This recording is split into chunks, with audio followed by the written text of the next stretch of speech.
कि तुल्यामुलवे नापि न स्वर्गम न पुनर्भवम भगवत संगी संगस्य मर्त्याना किमुतास सा। एक पल का सत्संग किसी को भी मिल जाए तो उसका सत्संग बराबरी कोई कर नहीं सकता है। भगवान भी मिल गए लेकिन उसके हृदय में अभी भी आग जल रही थी, इसलिए तो यक्षों को मार रहा था कि बिन सत्संग विवेक न होई, बिन सत्संग विवेक न होई, राम कृपा बिन सुलभ न सोई, राम कृपा बिन सुलभ न सोई, राम कृपा बिन सुलभ न सोई, राम कृपा बिन सुलभ न सोई। बोले वृंदावन में हरिलाल की जय हो। माइक वाले भैया थोड़ा इसको मीठा कर दे, बड़ा तीखा लग रहा है, हल्का सा मीठा बना दीजिए। बोले कृष्ण कन्हैया लाल की जय हो। बिन सत्संग के जीवन में विवेक नहीं होता और सत्संग का चस्का जिसको लग जाता, सत्संग का अनुराग एक बार जीवन में आ गया तो दुनिया की सारी चीजों को भूल सकता है लेकिन सत्संग को नहीं भूल सकता। यहां पर ध्रुव जी के दादाजी आ गए। संत का हृदय नवनीत के समान होता है, तुम ये क्या कर रहे हो? नारद जी आ गए, इसलिए बेटा तुम किसी को मारो मत। ध्रुव जी ने वहीं से अपने हथियार रखे, शस्त्र रखे और जंगल की तरफ निकल गए अपने पुत्रों को राज देकर। इसी में पृथु हुए, पृथु का कल्याण हुआ, इसी में अनेक राजा हुए ध्रुव के वंश में। पुरंजन का उद्धार हुआ, 8वां अवतार ऋषभदेव का हुआ, उनके पुत्र भरत जी हुए। भरत जी ने भगवान की अखंड भक्ति करके इस सारे संसार में उनको जड़ भरत कहा गया। कथा आती है कि ऋषभदेव के 100 पुत्र थे, 89 पुत्रों ने क्या किया, संन्यास की दीक्षा ले ली। अब केवल 11 पुत्र बचे, उसमें एक भरत जी थे। उन्होंने अपने पुत्रों के बीच में ही सारे संसार का बंटवारा कर दिया जो बचे थे पुत्र, और ऋषभदेव भगवान की भक्ति के लिए निकल गए। आज तो हम पुत्र के पुत्र भी हो जाते हैं तब भी भक्ति की बात मन में नहीं आती है। एक व्यक्ति से कहा कि बाबा भजन करते हो? बोले नहीं महाराज अभी भजन नहीं करते। हमने क्यों? बोले भजन इसलिए नहीं करते कि क्या बताए, अभी हमारा छोटा पुत्र रह गया शादी के लिए। कुछ दिन बाद शादी हो गई। बोले क्यों बाबा अब क्या विचार है? बोले अभी नहीं, अभी उस नाती को और देख ले। नाती भी हो गया। बोले अब क्या विचार है भजन के बारे में? बोले अभी नहीं, नाती थोड़ा पढ़ लिख के नौकरी हो लग जाए फिर भजन करेंगे। नौकरी भी लग गई। बोले कोई बात नहीं, इन आंखों से पंक्ति को और देख ले तो फिर बड़े स्वतंत्रता के साथ भजन करें। एक दिन एक संत आया, उसी नाती को खिला रहा था। संत से पूछा महाराज हम क्या करें कि हमारा कल्याण हो जाए? कहां से? बोले अगर शिक्षा लेना था तो अपने नाती से ले लेते। बोले कैसे? बोले नाती क्या कह रहा है आपको? बोले नाती तो कह रहा है बाबा बाबा। तो बोले उसी से शिक्षा ले लेते। वो ये कह रहा है कि बाबा अब तो बाबा बन जाओ। ध्यान देना भाइयों बहनों, बताओ जब आपको कोई बाबा कहने वाला मिल जाए तो समझिए अब घर में रहने का कोई फायदा नहीं है।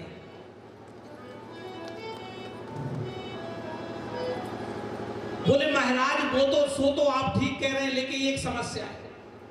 ये जैसे ही बाबा बाबा कहता है तो मन में तो आता है कि अब भगवान का भजन करना चाहिए, लेकिन अगले ही पल क्या होता है, मेरे पुत्री का जब बेटा मैं लेता हूं गोदी में तो कहने लगता नाना नाना नाना। सोचता हूं कि सोचता तो जरूर हूं, लेकिन जैसे ही पुत्री का बेटा मेरे पास आता है तो कहता नाना नाना नाना कहता ना। तो मन में विचार आ जाता है कि अभी नहीं, अभी नहीं। तो बोले अगर आपको शिक्षा नहीं लेनी है, व्यक्ति, आज का व्यक्ति तर्क ढूंढ लेता है। किसी से पूछो कथा सुनने क्यों नहीं आए, क्या करें आज घर में बहुत काम था। भाइयों बहनों माताओं, इस प्रकार से ध्यान देना, आपकी जो जीवन की कमाई है वो मात्र 40 वर्ष है। आपका मूलधन कितना है? 40 वर्ष। 40 वर्ष के आगे जो आपका उम्र है वो उधार की है, उधार की जिंदगी।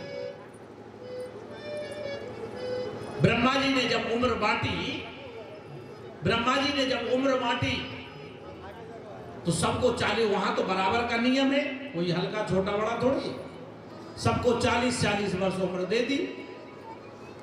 अब मानव तो लाइन में खड़ा था, बोले महाराज हम 40 वर्ष में क्या करेंगे? 40 वर्ष में तो हमारे बच्चे छोटे छोटे रहेंगे और 40 वर्ष में हम चले जाएंगे, हम तो कुछ कर ही नहीं पाएंगे। बोले देखो मेरे पास तो बराबर का है और मैंने 40-40 वर्ष दे दी। अगर कोई जीव तुम्हें देना चाहे तो वो दे सकता है, मेरे पास और तो कुछ नहीं है। तो इतने में क्या हुआ कि एक गधा रमाते हुए ब्रह्मा जी के पास आया, बोले महाराज 40 वर्ष की उम्र लेके हम क्या करेंगे? 40 वर्ष की उम्र हमारी ज्यादा होती है, रात दिन बोझा ही ढोना है पीठ पर, इसलिए मेरी 20 वर्ष कम कर दीजिए। तो ब्रह्मा जी ने कहा ठीक है 20 वर्ष तुम्हारी कम कर देते। इंसान बोला मुझे दे दो। ब्रह्मा जी ने कहा ठीक है 20 वर्ष तुम ले जाओ। तो 40 से और 60 की उम्र 20 वर्ष किसकी है? ये उम्र किसकी है? गधे की। और इसके बाद क्या हुआ? कुत्ता आया, बोले महाराज 40 बार डंडे खाते खाते हम अपना पेट भरेंगे, 20 वर्ष कम कर दीजिए। वो कुत्ते की उम्र भी 20 वर्ष इंसान ने ले ली। उल्लू आया, बोले महाराज रात में मुझे दिखता है, दिन में दिखता नहीं है, मैं क्या करूंगा, 20 वर्ष मेरी उम्र कम कर दीजिए। 20 उल्लू की हो गई। इस प्रकार कलिकाल में जीव की उम्र कितनी हो गई? 100 वर्ष। मान्यता तो 100 वर्ष की थी, लेकिन इस मानव ने प्रकृति को इतना छेड़ा कि आज पता ही नहीं 100 है कि 1 वर्ष है, किसी का पता ही नहीं चल रहा है। अब आप विचार करिए कि आपकी जो मूल उम्र है 40 वर्ष, उसमें तो आपने गमा दी काय में? खेलने में 20 वर्ष चली गई, पढ़ने में 10 वर्ष, 30 वर्ष, 10 वर्ष शादी में चले गए। अब मूलधन तो गमा दिया आपने पूरी तरह। अब तो किसकी है? गधे की। और 40 और 60 की उम्र में क्या करता है व्यक्ति? 40 और 60 में जो 20 वर्ष है वो जड़ होता है बच्चों को पढ़ाने का, बच्चों को नौकरी लगाने का, बच्चों को शादी का। इसलिए भाइयों बहनों माताओं, अगर अपनी जो जीवन की उम्र है, जो मेरा मूलधन है, अगर उसमें आप कुछ नहीं कर पाए तो उधार की जिंदगी में कुछ करने वाले नहीं हो। अब 60 से 80 की उम्र किसकी है? कुत्ता का क्या हाल होता है? कहीं से भी निकलता है, अगर भौंक रहा है चुप, डंडे पड़ते। इसी प्रकार जब वृद्ध हो जाता है व्यक्ति तो उसको क्या करते हैं? उसका डेरा कहां डाल देते हैं? बाहर के रूम में, यहीं पर लेटे रहो। अगर बच्चा आया, बालक आया घर में, बोले बेटा कहां गए थे? अरे यार आप और बैठे रहो, कुछ करना ना धरना और केवल रात दिन का, आपको क्या पता? कोई सुनता नहीं है। और 80 के बाद तो और बेकार स्थिति होती है।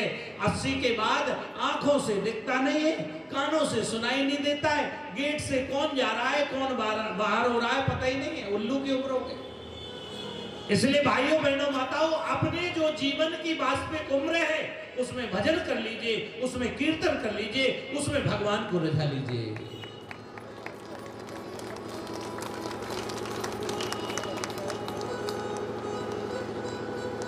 इसलिए समझदार बन जाइए। लेकिन समझदार की जगह आजकल हम लोग, क्या लग रहा है कि समझदार बन गए?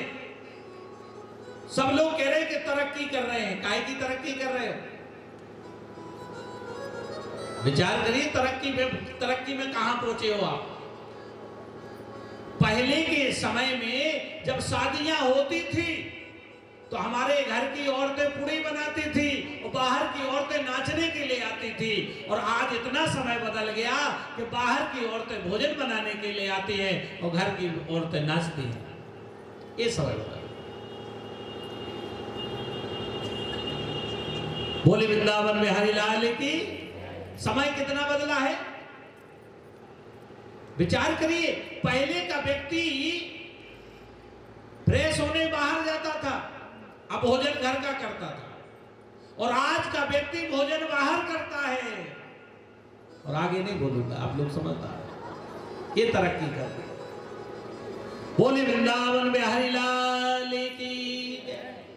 भाइयों बहनों माताओं, आप संसार में तरक्की तो कर रहे हो, लेकिन इस आत्मा की तरक्की कब करोगे? कहने का भावार्थ ये है कि हमने तरक्की तो की लेकिन उल्टी। एक छोटा सा बालक ट्रेन में जा रहा था, बोले अंकल जी, एक व्यक्ति बैठा हुआ था, आप कहां तक पढ़े लिखे हो? अंकल जी ने कहा मैं बीए तक। बोले धत तुम्हारी की, इतना पढ़े और वो भी उल्टा। अरे ये भी बताते तब भी ठीक, आप भी कह रहे हो बीए, उल्टा ही पढ़े हो। भाइयों बहनों माताओं, विचार करने की बात है कि जब तक हम असली विकास तो वो है, आत्मा की उन्नति ही असली विकास है। आज ध्रुव जी ने अपनी आत्मा का विकास 5 साल में कर लिया। घर बनाओगे एक दिन मिट जाएगा, दुनिया की कितने भी तरक्की कर लीजिए वो सब मिट जाएगा।